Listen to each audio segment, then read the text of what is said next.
Hi, this is a quick little video to show you a couple of different ways to get into the Windows Explorer so that you can do file and folder management. On the desktop in Windows, there's something called the taskbar at the bottom of your screen. At the far left is the Start button, and then to the right of the Start button is something called the Quick Launch area. One of the most common buttons in the Quick Launch area is the Windows Explorer button. It looks like a yellow folder. You'll notice that when I point at it, its name pops up. When I click it one time, the Windows Explorer window opens up. This is the window that we'll learn about for doing file and folder management. At the moment, I'm going to close this by clicking the Exit button in the upper right corner, and I'll show you another way to get into that same window.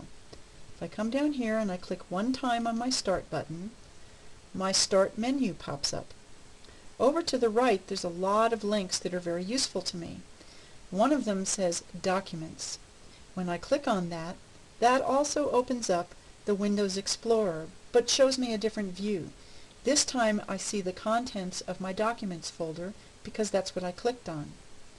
I'll click the Exit button again to show you another way to get in here. I'll go back to the Start button. The Start menu pops up. I'll come over here and I'll click on the Computer link. This time the same window opens up, but it shows me different content because I clicked on Computer, not Documents. So you can see that over here I'm highlighting the Computer option, and on the right I see the contents of my computer. I'll close this window, and those are three different ways that you can get into the Windows Explorer to do your homework.